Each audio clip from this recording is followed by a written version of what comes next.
تبلیغی جماعت کے اختلاف کی بات کی ہے اور حضرت اقدس مفتی محمد ایوب دامت فیوزہم العالیہ ان کی ایک ویڈیو کلپ بھی لگائی ہے۔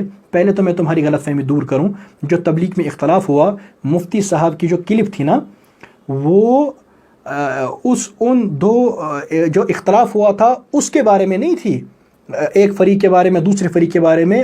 مفتی صاحب کی ویڈیو مولانا سعد صاحب کی ذات کے بارے میں تھی، میری بات سمجھنا۔ مفتی صاحب کی ویڈیو تھی مولانا سعد صاحب کی ذات کے متعلق، اور یہ اسے تبلیغ جماعت پہ فٹ کر رہا ہے۔ تجھے فرق سمجھ نہیں آتا، تجھے کیا فرق سمجھ آئے گا؟ مسئلہ یہ کہ اس میں فرق ہے بھائی، اس میں تھوڑا فرق ہے، ذرا سمجھو۔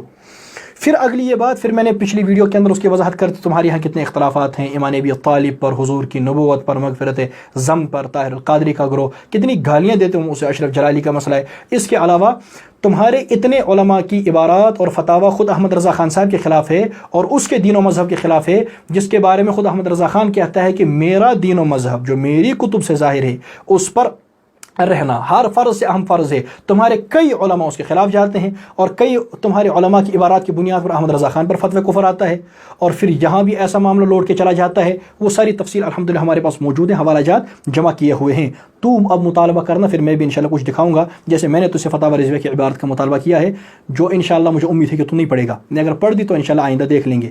تو تبلیغی اس میں اختلاف پڑھنے کی ضرورت نہیں ہے، میں نے وہ واضح کر دیا تھا۔ البتہ تبلیغی جماعت کے بارے میں میں نے کہا تھا کہ جب کوئی بندہ ان کے ساتھ جاتا ہے نا، یہ جس کو اپنا کہتے ہیں، جو میلاد کی ریلیوں میں ہوتا ہے، جو استانوں پہ ہوتا ہے، مسجد میں زور زور سے وہ پڑھتا ہے، جب وہ ان کے ساتھ جاتا ہے تو پھر اس کے اندر وہ بدعات باقی نہیں رہتی، جو بھی بدعت ہوگی وہ بدعات اس میں باقی نہیں رہتی۔ یہ بات چونکہ ان کے سینے پہ لگی تو اٹھ پڑا ہوا۔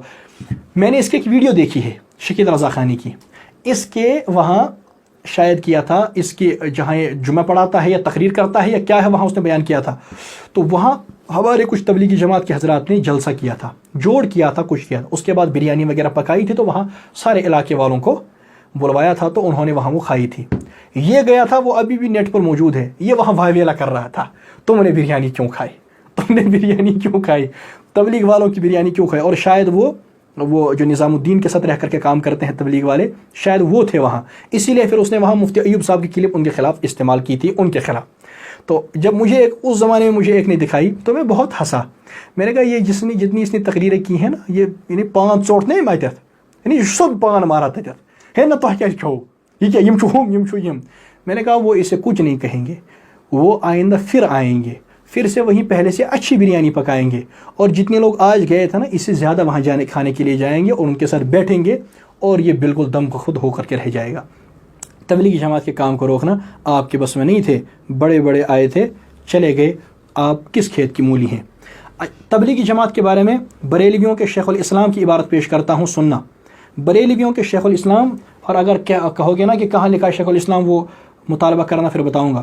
شاہ ابو الحسن زید فاروقی ہیں، جامعہ ازہر کے فاضل ہیں، لکھا ہے، ان کی کتاب ہے حضرت مجدد اور ان کے ناقدین، اس کے صفحہ نمبر 225 پہ لکھا ہے، بریلویوں کے شیخ الاسلام نے کہتا ہے، تیسری تحریک مولانا محمد الیاس کی ہے، اس کی تحریک انگریزوں کی غلامی کے دور میں ہوئی، حدیث صحیح ہے، تم میں سے کوئی کسی منکر کو دیکھے تو پوری قوت سے اس کو مٹائے، اگر قوت استعمال نہیں کر سکتا تو اپنی زبان سے کام لے، اور اگر زبان بھی نہیں ہلا سکتا تو دل سے متنفر ہو۔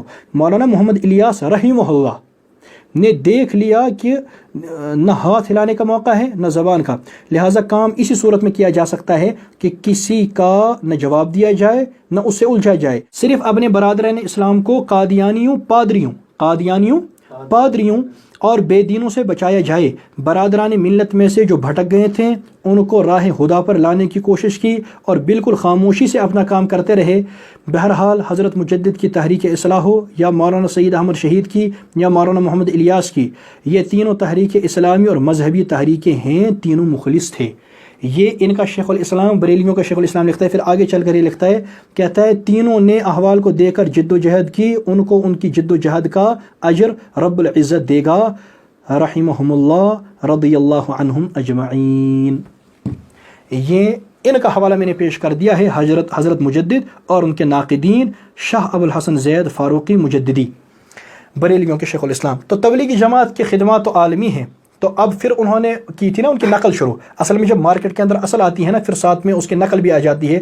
نقل کا آنا اس بات کی دلیل ہوتی ہے کہ اصل چل پڑا ہے. جب اصل چیز آ جاتی ہے نا تو نقل اسی چیز کی آئے گی نا کہ جس کی اصل کو پہلے لوگوں نے قبول کر لیا ہو, تبھی تو اس کی نقل بنائیں گے, ورنہ فائدہ کیا ہوا نقل بنانے کا.